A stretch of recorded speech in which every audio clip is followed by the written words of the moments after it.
irmãos, minhas irmãs, então, nossa palestra hoje, o nosso diálogo consciencial, o tema é o seguinte: o poder da resiliência em nossas vidas e o bem que podemos fazer a nós mesmos. Obviamente dá para a gente trazer o conceito. Eu gosto sempre de trabalhar com o conceito, porque às vezes a gente fala de uma palavra, eu trago esses exemplos aqui, quem acompanha a gente vai lembrar.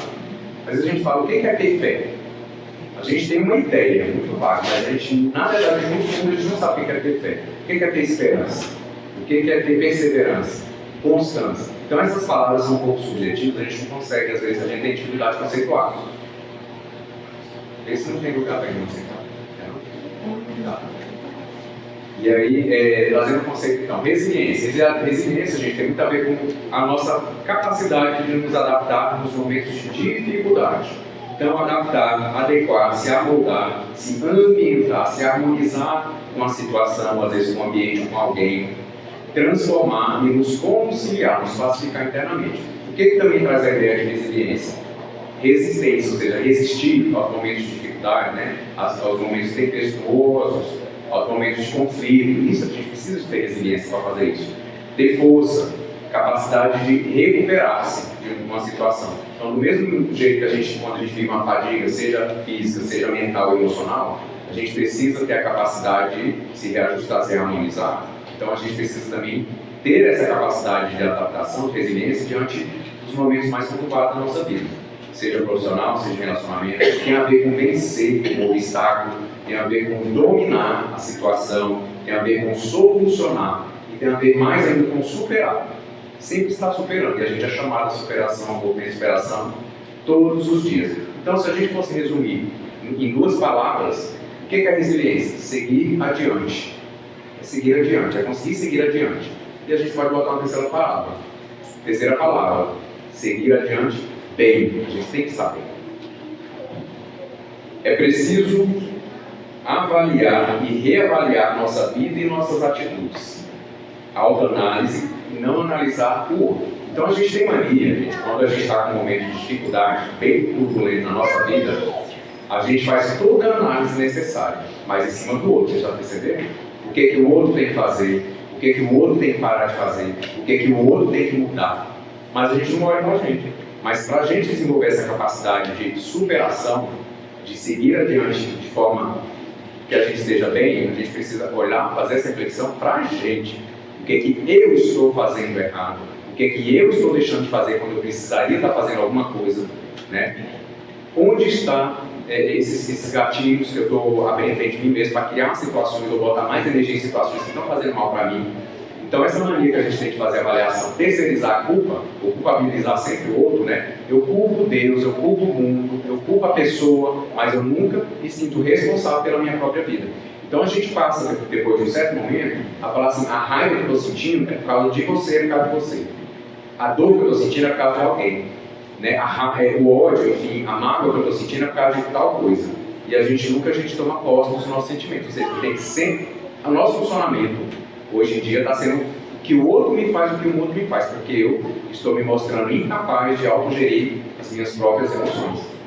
Então, enquanto a gente está colocando a nossa vida na mão do mundo, das circunstâncias de outras pessoas, a gente está abrindo mão do controle sobre a nossa própria vida. Quando a gente para e fala o seguinte, usa o nosso poder de resistência, fala assim, fulano fez isso comigo, mas eu não vou deixar que isso me abale. Fulano falou alguma coisa de mim, mas eu não vou deixar isso dar o tom da minha vida hoje. Ah, eu dei um bom dia aqui, não recebi um bom dia, eu recebi um bom dia mal dado, então por causa disso vou passar o dia todo ruim. Então a gente está botando o tempo inteiro a nossa vida na mão de alguém, na mão de alguma circunstância. E a gente sabe que o mundo não vai mudar. As pessoas têm dificuldade de mudar, quem tem que mudar é a gente. Então aí vem também uma negligência, uma auto-negligência, porque a partir do momento que eu estou sofrendo com diversas situações que o mundo está me trazendo, a vida está me trazendo, outras pessoas estão me trazendo, e eu continuo dando a minha vida para que essas pessoas tenham poder sobre ela, então eu estou auto-negligenciando o meu poder de me centrar, de dar um basta, de dar limite ao que me faz sofrer. Então isso é uma dificuldade da gente entender esse processo de resiliência. Então a gente precisa avaliar, reavaliar e reavaliar quantas vezes forem necessárias as nossas atitudes, os nossos hábitos, os nossos comportamentos, os nossos pensamentos. É muito interessante a gente avaliar que quando a gente está muito agoniado, muito nervoso, muito ansioso ou muito explosivo, ou usando assim da linguagem violenta, é porque a gente está pensando coisa ruim muito tempo.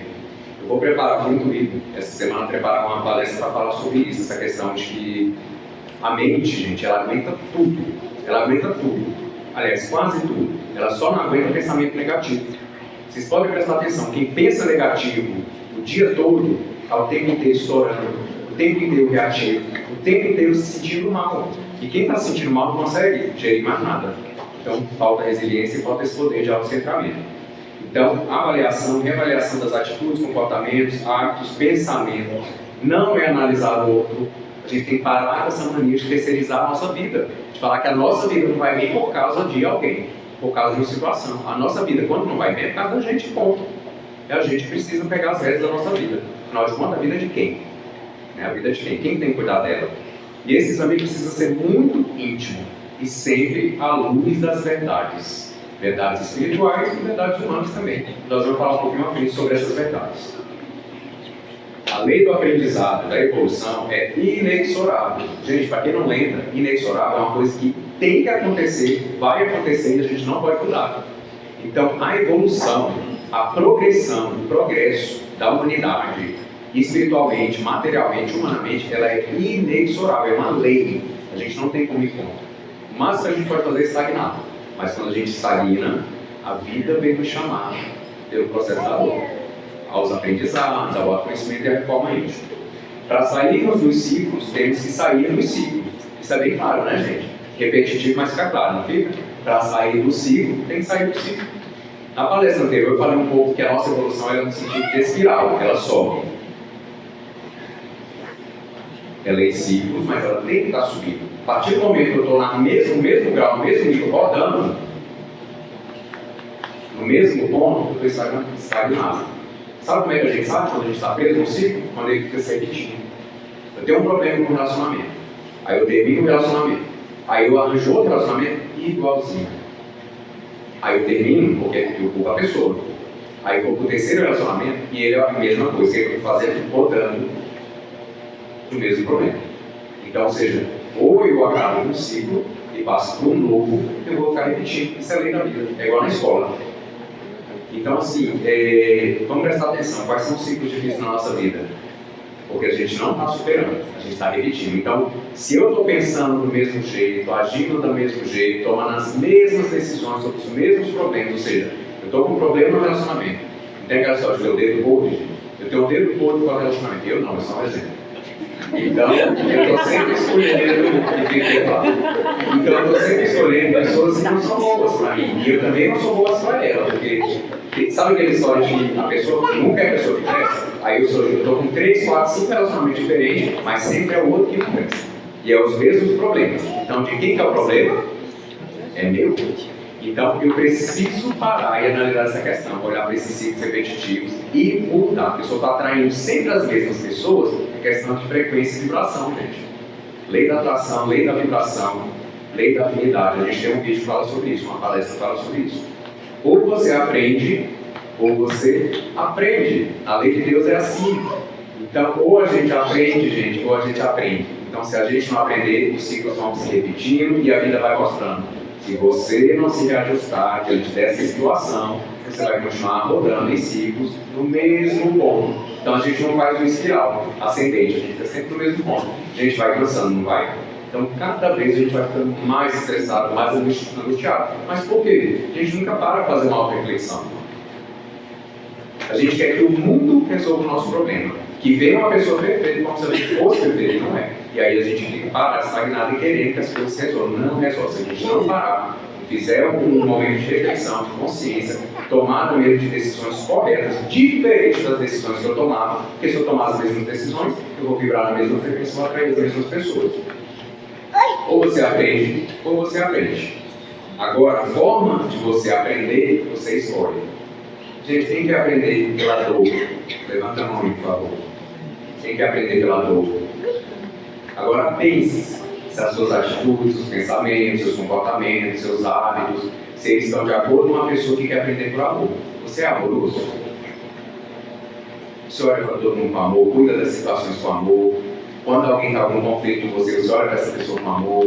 Então, querer aprender pela lei do amor, a gente tem que estar vibrando a frequência do amor. Simples assim, senão quem é que vem? A dor. O espiritismo a gente conhece muito, né? Ou aprende ou vai pelo amor, ou vai pela dor. Eu não vou nem pedir para ninguém levantar a mão. Assim, quem veio aqui pela dor, eu acho que a maioria vai levantar, né? Eu, por exemplo. Gente, escolha é decisão, a gente tem que aprender a escolher. Inteligência tem a ver com essa questão da nossa capacidade de escolher. Tem diversas opções, a melhor. Isso é inteligente. Eu eleger a melhor opção dentre as opções que a vida me dá, o destino me dá. Quem está sendo inteligente nas escolhas do dia a dia? Quem está escolhendo realmente a melhor? Outro ponto importante. Pela lei do amor, que requer reflexão e resiliência, o aprendizado acontecerá mais rápido e mais fácil. Mas, por outro lado, pela lei da dor, nem sempre aprendemos e, além de tudo, é doloroso o processo. Eu converso muito isso aqui com os médicos. Alguns médicos ainda não encaixaram dentro desse conhecimento e eu não diria como verdade, porque quando eu trago as coisas é para a gente refletir junto. Mas, na minha concepção, a dor não ensina. Trazendo um exemplo bem breve, se a dor ensinasse, todo mundo já tinha perdido tudo. Porque a gente vem há centenas de encarnações passando por esse processo de dor, mas a gente é teimoso. O que ensina a gente é o amor. Quando a gente aprende a amar, aí a gente aprende a nos curar e a curar o outro. Então, o que eu diria? Tá, já que a dor não ensina, então o que ela faz? Ela nos sensibiliza. Sabe? A dor dói, quando ela dói na alma, é para nos sensibilizar para que o amor possa entrar. E quando o amor vem, e amor é sinônimo de verdade, amor é sinônimo de luz, aí a gente começa um processo de aprendizado. A dor por si só, ela só sensibiliza a nossa alma, assim como a dor física sensibiliza o nosso corpo para a gente cuidar da ferida. Isso é uma percepção minha, mas a gente pode refletir junto sobre isso. Vocês conhecem a simbologia do pavão, dos textos sagrados? Que é simbolizado e simboliza a ressurreição, simboliza Jesus Cristo, simboliza o próprio plano divino. Outras horas também é interessante, eu achei isso na internet, eu achei muito legal para trazer aqui. Então, o pavão, ele simboliza a divindade, a ressurreição, e simboliza também Jesus. Aí eu falei, gente, o pavão é por quê? A parte da beleza a gente entende, as outras coisas ficam mais difíceis. Eu trouxe alguns pontos. Dentro dessa simbologia, tudo que Jesus veio nos trazer nos dá mais vida, mais saúde. Segundo dizem biologicamente, quem conhece pode confirmar ou não, diz que a carne do pavão é a carne mais pura. Que inclusive quando o pavão morre, é a carne que demora mais a apodrecer, de tão pura que ela é. Então o pavão leva muito tempo a apodrecer a carne dele, até de ser decomposto ali, de tão pura que é a carne. Então isso é uma simbologia de quando o verbo se fez carne, quando Jesus se fez carne. Então ele traz essa pureza para toda a carne, de todo ser humano, de toda criatura. Porque toda vez que um ser superior de luz desce ao mundo, todos nós recebemos as suas bênçãos. E quando ele habitou uma carne, um corpo de carne, então, por consequência natural, como todos nós estamos ligados uns aos outros, apesar de não termos consciência disso, então Jesus, na sua plenitude de consciência, só por ele ter pisado nessa técnica, ele já iluminou tudo e todos, instantaneamente. Mas se eu manter o olho fechado e vou ver a luz que ele trouxe, então a gente precisa abrir os nossos olhos espirituais. Essa é a primeira simbologia. O pavão, em sua beleza, ao se abrir, tenta nos chamar a atenção. Não é isso que ele faz, gente? Deixa eu exibir, não é não? Obviamente, Jesus não era. Mas essa é uma simbologia. O pavão, ele abre, se abre todinho, e ele fica rodando, mostrando para todo mundo a beleza dele. Gente, Deus faz isso ou não faz isso o tempo inteiro? Através da natureza, através das pessoas, através da nossa família, mostrar toda a beleza da criação, a beleza das suas leis, das leis de Deus, das leis divinas. E ele está o tempo inteiro nos convidando a olhar para a beleza que existe no mundo. A gente está olhando. Então é como se o pavão abrisse as penas dele e a gente ficasse olhando pelo lado de trás dele. A gente está assim no mundo. A gente está assim diante das belezas espirituais, da beleza da religião bem compreendida, bem vivenciada, né, da religiosidade, da espiritualização. A gente não consegue enxergar a beleza. Por quê? Falta-nos o olho de ver, né, o ouvido de ouvir. Outra simbologia.